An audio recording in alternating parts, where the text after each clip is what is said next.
Et direction Washington pour retrouver Philippe Gassot, notre correspondant. Philippe, la campagne, elle, est terminée, mais est-ce qu'il faut parler de la fin de l'action politique ?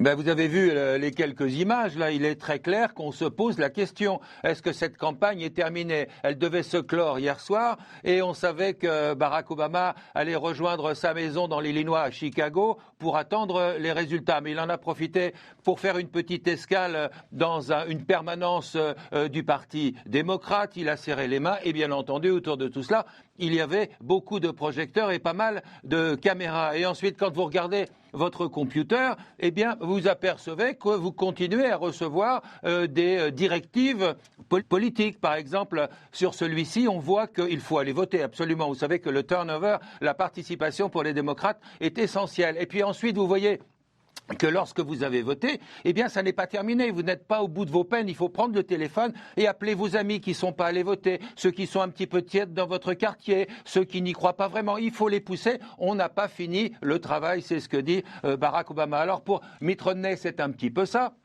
On l'a vu terminer sa campagne, mais il a quand même fait une escale en Pennsylvanie. Là, il est dans le précaré des démocrates. On sait que cet État a peut-être 4 points d'avance pour Barack Obama. Mitt Romney a fait le pari de faire basculer tout ça à son profit. Et il est allé où ? Je vous le donne en mille. Il est retourné faire une petite promenade dans l'Ohio. Car, comme le dit la chanson en français, on a peut-être tous quelque chose de Tennessee, mais je peux vous dire que les deux candidats sont dans un État, eux, proche de l'Ohio.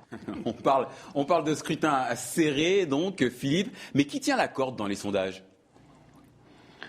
Si jamais on en juge par les 20 derniers sondages, disons qu'à 2 près, ils sont tous d'accord pour dire que Barack Obama a une légère avance. Mais la légère avance, elle peut se situer dans ce qu'on appelle ici la marge d'erreur, c'est-à-dire 3 points.